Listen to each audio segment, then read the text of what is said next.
Do you know what came first? What came first of what? I mean, that question comes around sometimes of what came first with things like the chicken and the egg. And especially the first video game, there's a bit of confusion with that. The answer is either Tennis for Two or Space War, depending on your definition of a video game.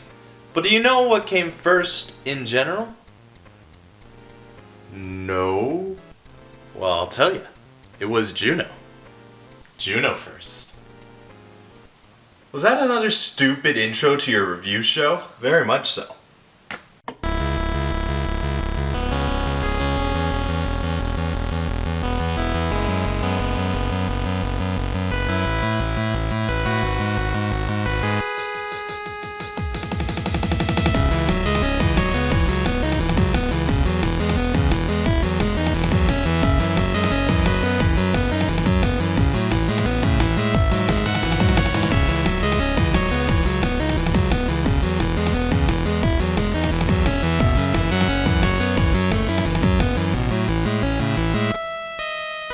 Juno First for the Atari 2600.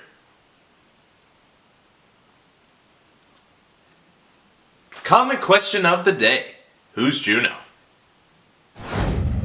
During the early 80s, the Atari 2600 and the video arcade were the popular choices to get your gaming in the house or out of it. In time, the more beloved arcades of the day would go on to get ported to the Video Computer System or other consoles that were around during this period. Although a select few would get left behind, but when 1983 and the video game crash came around, both scenes were struck with a devastating decrease in sales on each respective market to which they would never really recover from. However, Atari would continue to bring the fun with their 2600 until its cancellation around 1992. And you would think that would be the end of the story, but as the years went on, people and groups such as Atari Age keep the VCS going with new homebrew titles of new games or arcade ports we never saw back then. And the one game that caught my attention was Juno First. This game was released first to the arcades in 1983, where it got generally positive reviews then. Fast forward 25 years later when this game came out in 2008, and it gets very positive reviews on the Atari Age forums, where this game came from. Now the reason why I decided to go with this version instead of the actual arcade is because I have yet to see the real thing for myself, or have the means to film one right now, so I went ahead and got this version a few years ago to see if it would tame my Juno First cravings. Who's Juno? I don't know, Cody, but you talked while I was filming, man. Oh, I'm so sorry. But what I got instead was a port that exceeded expectations and actually got me hooked on the homebrew scene. I'll see if I can get you guys to see the same as we take a better look at Juno First.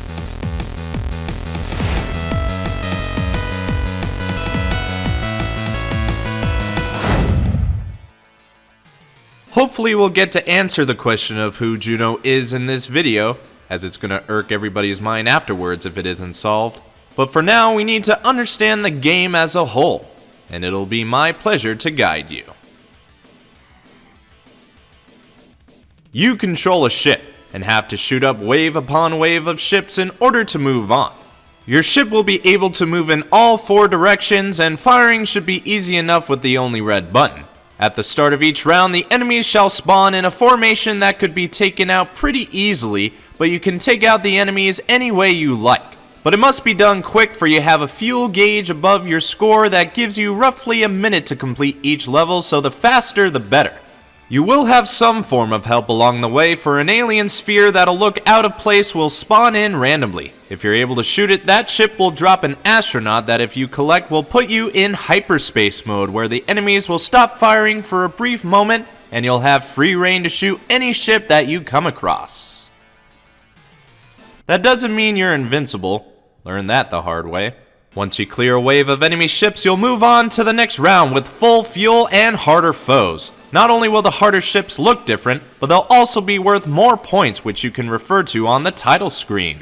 But don't forget, if you get hit by anything or if your fuel runs out, you'll lose a life. Lose all your lives and the game will end, which kinda happened for me quickly as I developed a nasty ache on my left hand from firing.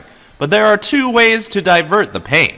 One we'll get to in a bit, the other being something I've never really do, and that's plug in the Sega Genesis controller.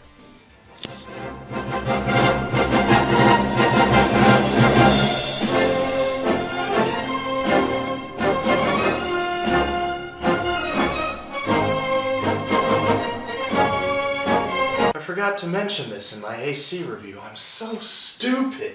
But yes, if you don't know by now, the Sega Genesis controller can play on an Atari VCS. Only reason being is because their connecting input is the same. Everything else button-wise is mostly the same, except B is now how you shoot. I will say this does feel much better to use. I don't use it often because I like to play games how they were meant to be. But this no doubt is a much easier way to shoot those little devils out of space, and with any luck you'll be able to gain 100,000 points and an extra guy in no time. And that's how you play. I'm glad this did take some 2.5 decades to make, as it was certainly worth the wait. I couldn't imagine this being released for the system back then. The closest you could get was Activision's Beam Rider, but comparing the two versions side by side, you could see how close to perfection this is. I haven't mentioned them yet, but Chris Walton and Nathan Strum did some solid work on bringing this port up to the same standard of the arcade, which is something I'm sure Juno would be proud of. So, who the hell's Juno?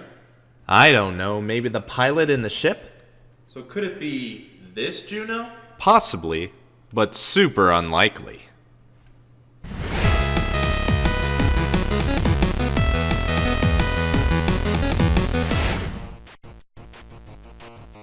The only music contributed to this title was the menu music by Eric Erling, and I must say it kicks all kinds of ass. It ticks all the boxes that you may have for an opening track.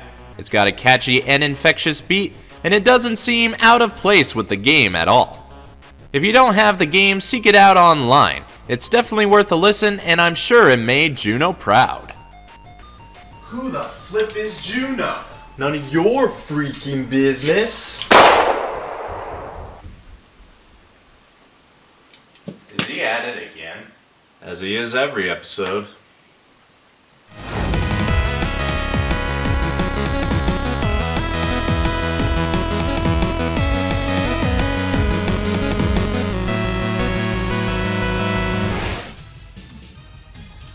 Now you viewers must have thought, considering that this is an Atari game, that I would have skipped the music section since there usually isn't any on these games.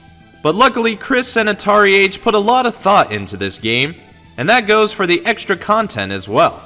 With the left difficulty switch you can determine if you want auto fire on or off, and the right is used if you want to have the continue feature at your disposal.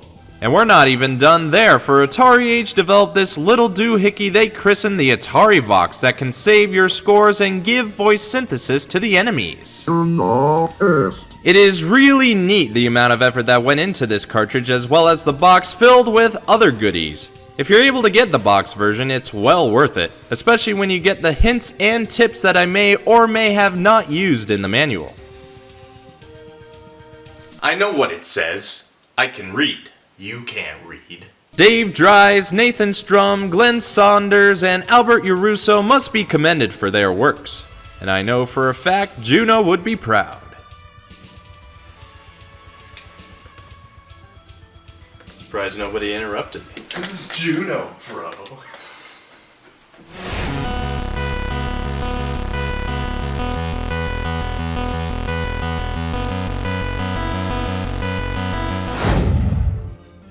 Like I said before, the game would never receive a release on the Atari 2600 until much later, but it did get ported to the Commodore 64 and Atari 8-bit computers by Greg Hiscott of Datasoft. But since then and the 2600 homebrew, there has never been another port since. It has often been compared to the early Nintendo arcade title Radar Scope, for obvious reasons and similarity, and I may have to cover that in a future episode. So, what is my rate to play? You ever wonder what the small-time or homebrew developers are cooking up? Well, it could lead to something like this. This port of Juno First is a blast from when you started up shooting the easy pipsqueak ships to when you get shot to oblivion later on in your travels.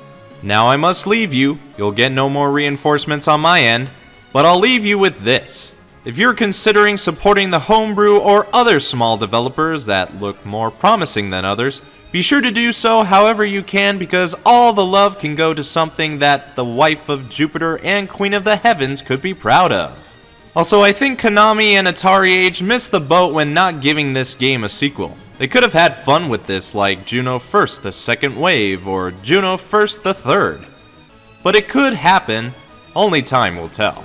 To conclude, I give this game a play rate of must play. We haven't answered who's Juno, you know.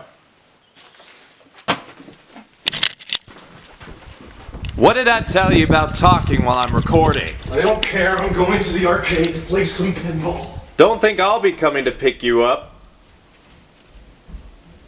Do you want me to spend your collecting money on an Uber? I'll see you at 7. It's Saturday. 11 then! But that's only my opinion. If you have your own thoughts, leave a comment. If you like what you see, leave a like. If you think others could enjoy this, share it around the web. And if you want to see more, subscribe! Anyway, this has been BrianTheBlue Game Reviews, Juno First, for the Atari 2600.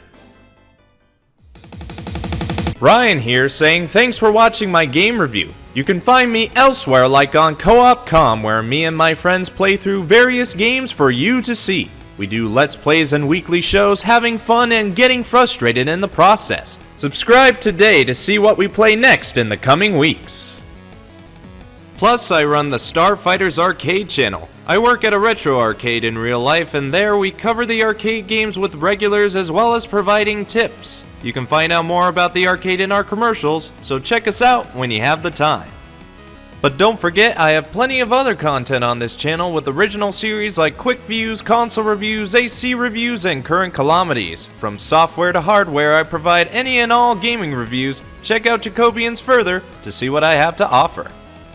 That's all the promotion from me. Click the I to go watch either the previous or upcoming episodes of Game Reviews.